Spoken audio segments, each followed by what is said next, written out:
ان الحمد لله نحمده ونستعينه ونستغفره ونعوذ بالله من شرور انفسنا ومن سيئات اعمالنا من يهده الله فلا مضل له ومن يضلله فلا هادي له واشهد ان لا اله الا الله وحده لا شريك له واشهد ان محمدا عبده ورسوله اما بعد فان خير الحديث كتاب الله وخير الهدي هدي محمد صلى الله عليه وسلم وشر الأمور محدثاتها وكل محدثة بدعة وكل بدعة ضلالة وكل ضلالة في النار.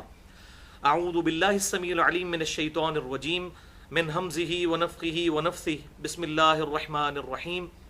رب اشرح لي صدري ويسر لي أمري واحلل عقدة من لساني يفقهوا قولي. بسم الله الرحمن الرحيم. ان الله وملائكته يصلون على النبي يا ايها الذين امنوا صلوا عليه وسلموا تسليما. اللهم صل على محمد وعلى ال محمد كما صليت على ابراهيم وعلى ال ابراهيم انك حميد مجيد. اللهم بارك على محمد وعلى ال محمد كما باركت على ابراهيم وعلى ال ابراهيم انك حميد مجيد. الحمدللہ آج 23 اگست 2014 کو ہفتے کے دن قرآن کلاس نمبر 139 میں ہم سورۃ التوبہ کی آیت مبارکہ 60 نمبر اس کے کانٹیکسٹ میں اپنی اسی گفتگو کو آگے لے کر چلیں گے جس پر ہم نے پچھلی دفعہ تقریباً 73 منٹس گفتگو کی تھی، اور ہماری وہ گفتگو ہماری ویب سائٹ اہلسنتپاک.com پر، ہمارے یوٹیوب اور tune.pk کے چینل انجینئر محمد علی مرزا کے تھرو اپلوڈ ہو چکی ہے، اور اس کا عنوان ہے مسئلہ نمبر 95A، زکوٰۃ اور صدقہ کی فرضیت اور اہمیت اور اس کی فضیلت. اور اس میں نے زکوٰۃ کے حوالے سے ڈیٹیل سے گفتگو کی تھی، اس کی اہمیت اور فرضیت کے اعتبار سے، اور ساتھ ہی ساتھ زکوٰۃ ادا نہ کرنے والوں پر قیامت والے دن کیا عذاب ٹوٹنے لگا ہے اور کیا اللہ تعالیٰ کی طرف سے ان پر وعید ہے قرآن و سنت کی روشنی میں، وہ میں نے بیان کی تھی. آج انشاءاللہ تعالیٰ اسی کے دوسرے حصے کو ڈسکس کریں گے، مسئلہ نمبر 95B، اور اس کا عنوان ہے زکوٰۃ و صدقہ سے متعلق جدید اور قدیم فقہی احکام و مسائل. زکوٰۃ و صدقہ سے متعلق جدید اور قدیم فقہی احکام و مسائل 17 علمی پوائنٹس کی شکل میں انشاءاللہ پیش کروں گا، اور اس میں چھوٹے چھوٹے تقریباً 70 کے قریب مسائل، فقہی احکام و مسائل اس میں کور ہو جائیں گے انشاءاللہ تعالی. بھائیو، یہ 17 جو علمی پوائنٹس ہیں یہ میں نے بڑی محنت سے تیار کیے ہیں، اور یہ الل ٹپ ایٹ رینڈم نہیں ہے، بلکہ ایک انٹلیکچوئل ترتیب کے ساتھ ہیں تاکہ زکوٰۃ کے فقہی احکام و مسائل لوگوں کو سمجھ آ جائیں، کیونکہ یہ مشکل ترین ٹاپکس میں سے ہے آج کل کے دور کے اعتبار سے. کتابیں بھی اس طرح اویلیبل نہیں ہیں، تقاریر میں بھی لوگ کئی ایک موضوعات ہیں جن پر ہاتھ نہیں ڈالتے، کیونکہ لوگوں کی روٹی روزی ان چیزوں کے ساتھ وابستہ ہے، اس لیے وہ بیان نہیں کرتے. وہ آپ کو آج انشاءاللہ تعالی اندازہ بھی ہو جائے گا. بھائیو، آج کی گفتگو میں جتنی آیات آئیں گی میں انشاءاللہ ان کے مکمل ریفرنسز بھی دے دوں گا، اور جتنی احادیث آئیں گی ان کے مکمل ریفرنسز، اور جو کرٹیکل احادیث ہوں گی انشاءاللہ ان کے نمبرز علماء حرمین بیروت اور دارالسلام کی انٹرنیشنل نمبرنگ کے مطابق بتا دوں گا، جس کے مطابق پوری دنیا کے اندر عربی سافٹ ویئرز بنتے ہیں اور عربی کتب شائع ہوتی ہیں. پھر بھی اگر کسی کی کوئی کیوری ہو تو لیکچر کے اینڈ پہ مجھ سے سوال کیا جا سکتا ہے، یا بعد میں بھی میرا ای میل ایڈریس ہے mirza_95@yahoo.com، اس پہ بھی مجھ سے سوال کیا جا سکتا ہے. بھائیو، آج کا لیکچر انشاءاللہ ایک ویڈیو بک بن جائے گا زکوٰۃ کے فقہی احکام و مسائل کے اعتبار سے، اور یہ لیکچر بھی منکرین حدیث کے لیے بہت بڑا لمحہ فکریہ ہے. کیوں؟ اس لیے کہ قرآن پاک میں اللہ تبارک و تعالیٰ نے سورۃ التوبہ کی آیت نمبر 60 میں زکوٰۃ کا اس کو کس طریقے سے تقسیم کرنا ہے، مصارف کیا ہیں زکوٰۃ کے، وہ بیان کیے ہیں. لیکن نہ تو زکوٰۃ کا نصاب آیا ہے کہ کس پہ زکوٰۃ فرض ہوگی، اور نہ ہی اس کی ڈیٹیل آئی ہے کہ کتنے % زکوٰۃ دینی ہے. اس کے بغیر تو آپ زکوٰۃ دے ہی نہیں سکتے. تو اس کا سورس پھر ہمارے پاس اسی کتاب اللہ نے ہمیں گائیڈ کیا ہے سنت کی طرف. من یطع الرسول فقد اطاع اللہ، جس نے رسول اللہ صلی اللہ علیہ وسلم کی اطاعت کی اس نے گویا اللہ کی اطاعت کی. سورۃ النساء آیت نمبر 80.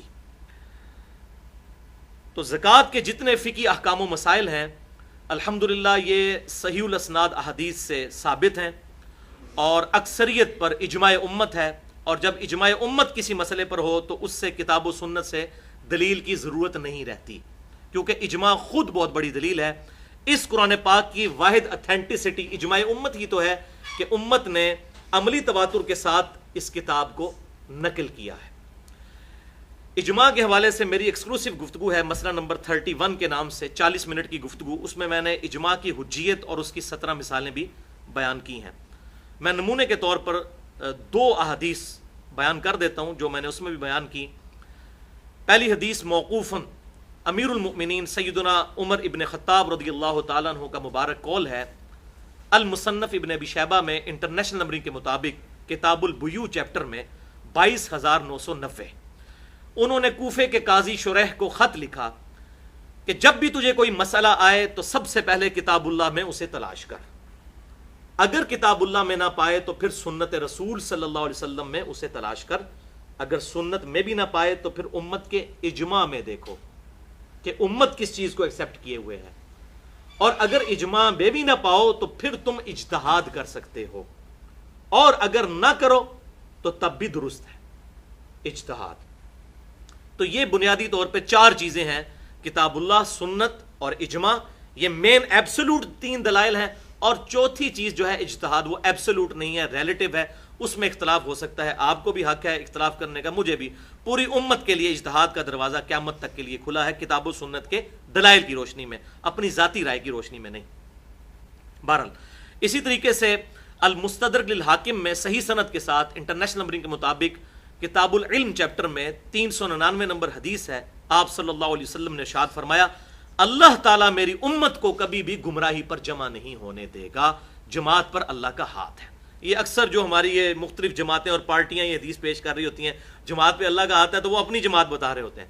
اس جماعت سے مراد اجماع امت ہے. یہ پارٹیاں بازیاں نہیں ہیں جو یہ جعلی قسم کی پارٹیاں بنا کے، اور سیاسی پارٹیاں اور مذہبی پارٹیاں اور ان کے امیر بنائے ہوئے ہیں، یہ جماعت مراد نہیں. اس سے مراد ہے امت کی مین سٹریم، اجماع امت.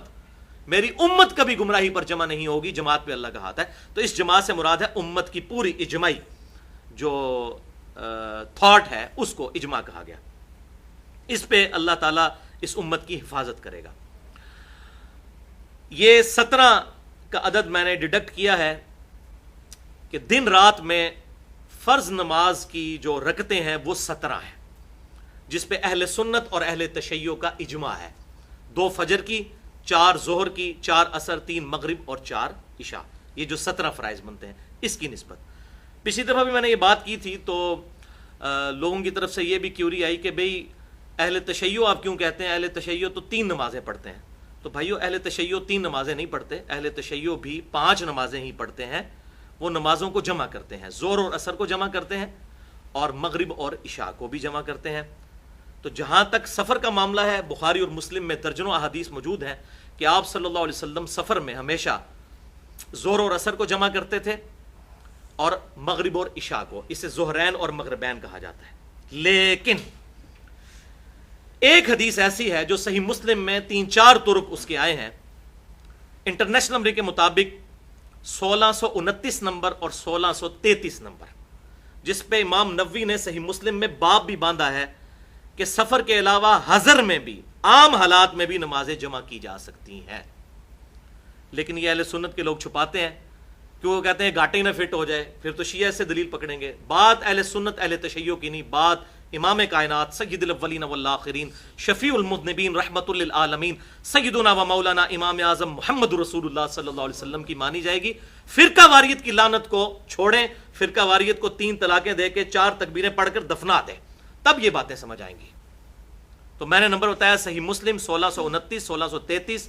ابن عباس رضی اللہ تعالیٰ عنہ کہتے ہیں کہ نبی صلی اللہ علیہ وسلم نے ہمیں مدینہ شریف میں بغیر خوف کے، بغیر بارش کے اور بغیر سفر کے ظہر اور عصر کی نماز جمع کروائی. پہلے 4 فرض ظہر کے پڑھے، پھر 4 عصر کے جماعت کے ساتھ، اور پھر مغرب اور عشاء کی جمع کروائی 3 مغرب کے فرض اور 4